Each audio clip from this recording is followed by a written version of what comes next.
Hoy tengo asignado el tema de beneficios de la terapia hormonal de la menopausia. Para eso tengo que declarar mis conflictos de interés. Yo, además de ser miembro del Departamento de Ginecología y Obstetricia, yo soy el director científico de un laboratorio que es Gedeon Richter para Colombia. Y con eso, como digo, declaro mis conflictos de interés. Muy bien, cuando hablamos de menopausia tenemos que saber más o menos cuál es el riesgo absoluto. Pues toda mujer que alcance a llegar a la menopausia tiene un riesgo absoluto del 100% de llegar a la menopausia. O sea, de presentar este cambio fisiológico que se parece mucho a una enfermedad, pero que enmarca una cantidad de eventos, de muchos órganos en el cuerpo de la mujer, incluido el cerebro, que lleva a muchos cambios que se parecen mucho a una enfermedad a pesar de que no sea una enfermedad. Cuando hablamos de la terapia hormonal de la menopausia, vemos cómo desde hace mucho tiempo, y de hecho desde hace, fíjense ustedes, desde el WHI, empieza a bajar terriblemente la formulación de la terapia hormonal de la menopausia. ¿Por qué? Por el susto que se generó de una publicación que fue el WHI de que la terapia producía mayor cáncer de seno. A partir de ahí, pues vemos cómo han cambiado las cosas. Fíjense ustedes que algo pasó. Fíjense ustedes que las formulaciones que tenemos acá desde la publicación del WHI han llevado a que las formulaciones de antidepresivos aumenten sensiblemente en todo el mundo y que adicionalmente a eso las densidades minerales óseas de las mujeres empezaron a bajar en todo el mundo. Por eso el impacto que tuvo eso fue no solamente el aumento del uso de compuestos naturales, entre comillas, que tenían una cantidad de falencias en cuanto a estudios en eficacia y estudios de seguridad y eficacia a mediano y largo plazo muchas veces versus placebo, que hicieron que tuvieran un boom y después de que todos nosotros nos dimos cuenta que esas terapias no mejoran realmente los síntomas menopáusicos, pues los fuimos abandonando. El otro gran impacto que tuvo fue en fracturas. Acuérdense que les decía que la densidad mineral ósea disminuyó sensiblemente después del WHI y aumentaron las fracturas relacionadas a osteoporosis en las mujeres. Adicionalmente, cuando analizaron el cáncer de mama, que era uno de los, digamos, de los sustos que había, pues el único sitio que mostró alguna relación entre disminución de la formulación de terapia hormonal y cáncer de seno fue en Estados Unidos con un estudio. Realmente todos los demás estudios en Europa, Asia, América Latina mostraron que no existía esa correlación. Y adicionalmente, pues todos sabemos que esos síntomas, tanto a nivel depresivo, o sea, el estado de ánimo, de la sexualidad, de la calidad de vida, pues son muy importantes e impactan sensiblemente la vida de las pacientes. En el 17, o sea, bastantes años después, la Asociación Americana de Endocrinólogos Clínicos y el Colegio Americano de Endocrinología nos mostró 3 indicaciones importantes, 3 recomendaciones. Una, el uso de la terapia en pacientes sintomáticas se debe considerar siempre y cuando tengamos en cuenta los riesgos cardiovasculares, la edad y el tiempo desde la menopausia. Ahí empiezan a hablar de esa ventana de oportunidad que se tiene para tratar las pacientes. Segunda recomendación, que el uso de la terapia transdérmica comparada con la oral debe ser considerado porque se veía ya en ese momento que tenía menos complicaciones, específicamente en términos tromboembólicos, y tenía al parecer la misma eficacia que los estrógenos administrados por otras vías. Y si se necesitara una progestina en pacientes que están en terapia transdérmica porque tienen útero, deberíamos considerar la progesterona micronizada. Estamos hablando del año 2017. En el 2021, después de muchas otras publicaciones, aparece esta que fue de un evento que se hizo en la Asociación Colombiana de Menopausia y donde se dice que la terapia hormonal transdérmica es la vía actualmente considerada ideal porque no implica cambios protrombóticos y o metabólicos. Y ya se había demostrado en otro estudio muy grande el beneficio de la terapia transdérmica en el grosor de la íntima media y en la presencia de calcificaciones en arterias. Entonces, ¿cuándo está indicada la terapia? En pacientes con riesgo o sea, el perfil de riesgo-beneficio sea favorable y el médico debería ser capaz de evaluar ese perfil riesgo-beneficio en la paciente menopáusica para poderla formular. ¿Y cuáles son los beneficios? ¿Qué es lo que nos trae a nosotros? Básicamente, primero y más grande, pues es el impacto que tiene en el síntoma más frecuente que son las oleadas de calor. Aquí vemos cómo, aquí el placebo, tiene un efecto bastante importante, que es la línea azul oscura, en la disminución de los síntomas vasomotores, por encima del cohosh negro y del clavo rojo, o del trébol rojo. Entonces dice uno, ok, funciona todavía más el placebo, pero definitivamente las terapias de estrógenos son las que mejoran realmente las oleadas de calor. Muy bien. Ahora, ahí. Entonces, si volvemos a las oleadas de calor, tenemos esta que fue, esta publicación que fue, o este statement que se hizo, que apareció en la revista Climatérica en 2016, cuando nos dice que la terapia hormonal de la menopausia, incluida la tibolona, y la combinación de estrógenos equinos conjugados y base de oxifeno, es el tratamiento más efectivo de los síntomas vasomotorios asociados a ese síndrome de la menopausia. Ahora, otras cosas importantes es que todas las mediciones de mejoría de calidad de vida de la función sexual y otro tipo de molestias que se asocian a la menopausia se mejoran con esa terapia. ¿Qué pasa con el síndrome genitourinario en la menopausia? Es el segundo y más importante de los síntomas, muchísimas veces que ni siquiera averiguamos nosotros los médicos, o que a las señoras les da vergüenza consultar. ¿Y por qué? Porque tienen una connotación de su sexualidad muy importante que muchas veces les produce pena consultar. Por eso muchas veces uno debe ser proactivo consultando esos síntomas. Y el síndrome genitourinario en la menopausia está más que estudiado.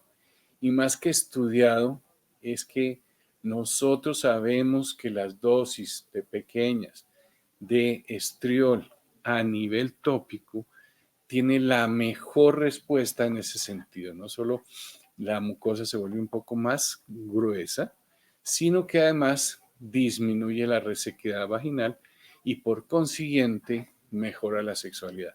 Lo que a mí me duele, pues no me gusta.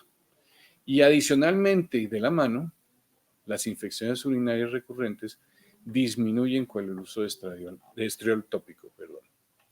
Y aún así, la terapia hormonal general disminuye esos síndromes y ese síndrome de genitourinario en la menopausia también.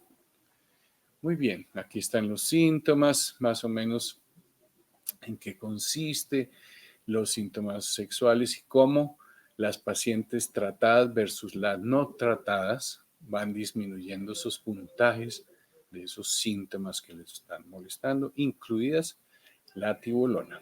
Ahora, con respecto a ACV, ¿qué pensamos de ACV? Que la disminuye desde 2016, estamos diciendo que el ictus, o sea, los ACVs, disminuyen con la terapia hormonal de la menopausia. Y desde allí para acá se han publicado varios trabajos que comprueban esa disminución y que la vía oral versus la transdérmica nos dice que es todavía mejor en esos resultados porque sabemos que la oral aumenta un poco, o no un poco, sino aumenta importantemente el riesgo de trombosis. Ahora, cuando hablamos de terapia y mortalidad en general, sabemos que los pacientes que están aquí abajo, entre 50 y 59 años, que son los 10 años que nos hacen pensar en tratar a esas pacientes, que es la ventana de oportunidad que se ha llamado, las pacientes disminuyen la mortalidad por todas las causas si están siendo tratadas con terapia hormonal de la menopausia. Ahora, la progresión de aterosclerosis también. También hemos sabido cómo las pacientes que tienen terapia hormonal de reemplazo o terapia de menopausia, que comienza en ese periodo donde el paciente lleva menos de 10 años de su menopausia, reduce la progresión clínica y subclínica de aterosclerosis.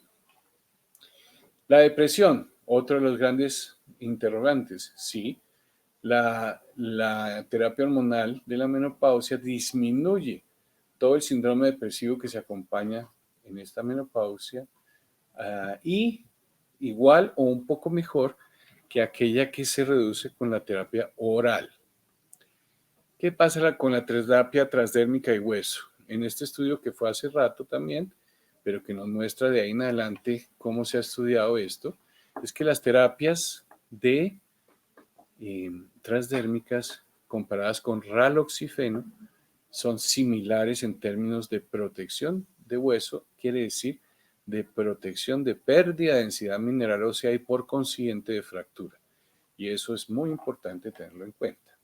Las otras terapias orales también con dihidrogesterona y estradiol han mostrado exactamente el mismo resultado y por eso nosotros decimos que disminuye significativamente el riesgo de fracturas relacionadas a osteoporosis en pacientes postmenopáusicas y que deberíamos igualmente iniciar esa terapia los primeros 10 años de menopausia, que es este periodo que hablamos de la ventana de oportunidad, y por eso nosotros debemos insistir que esta es una forma de prevenir la osteoporosis, de tal manera que la FDA hace tiempo ya aprobó la terapia hormonal con estrógenos como factor que protege la aparición de osteoporosis y obviamente de fracturas.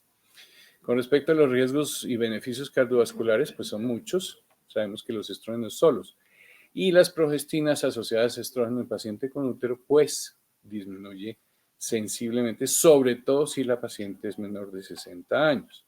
Disminuye el colesterol LDL, disminuye la acumulación central de adiposidad, la concentración visceral de adiposidad, aumenta o mejora el test de tolerancia a la glucosa, disminuye el síndrome metabólico, reduce la presión arterial y para hablar de lo que realmente tenemos que comunicarle a las pacientes es esa preocupación que es válida acerca de trombosis venosa profunda y tromboembolismo pulmonar, además de cáncer de seno.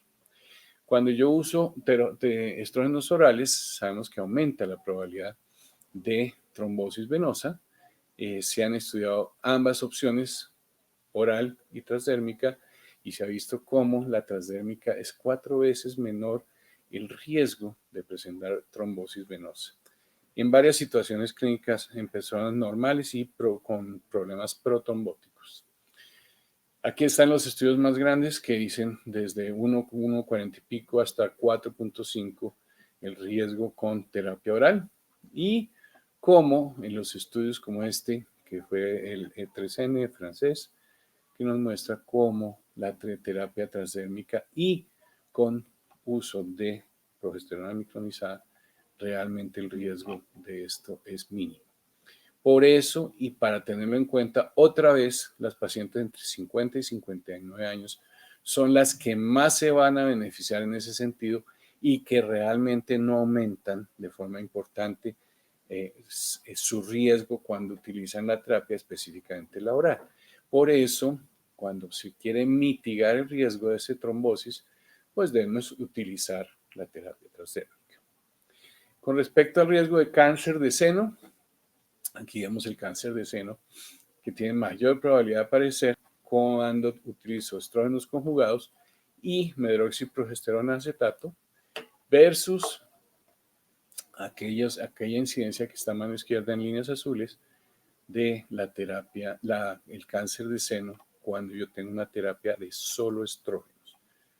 Eso es muy importante porque ya han sido publicadas, además, comparativamente, aquí, con otras progestinas como medroxiprogesterona, levonorgestrel y noretisterona, que se asocian a un aumento importante de cáncer de seno versus la dihidrogesterona y en su defecto la progesterona micronizada, donde no se aumenta el riesgo de cáncer de seno. Y básicamente la perspectiva entre el riesgo absoluto es más o menos esta: 63 pacientes por cada 1000 presentan cáncer de seno sin terapia, 68 por cada 1000 después de 5 años de terapia, 73 por cada 1000 después de 10 años de terapia.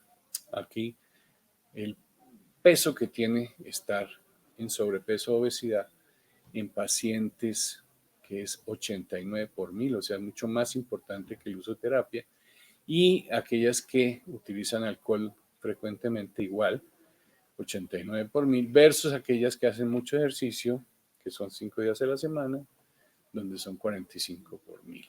Eso es más o menos la perspectiva de este problema.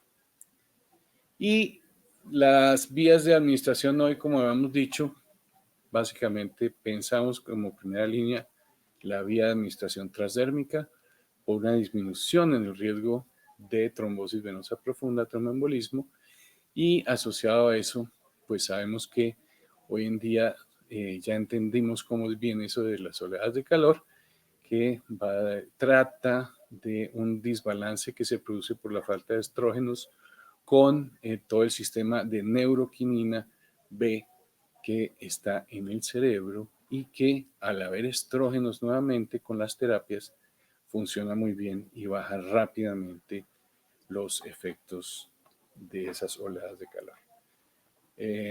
Eso es más o menos lo que teníamos que contarles. Muchísimas gracias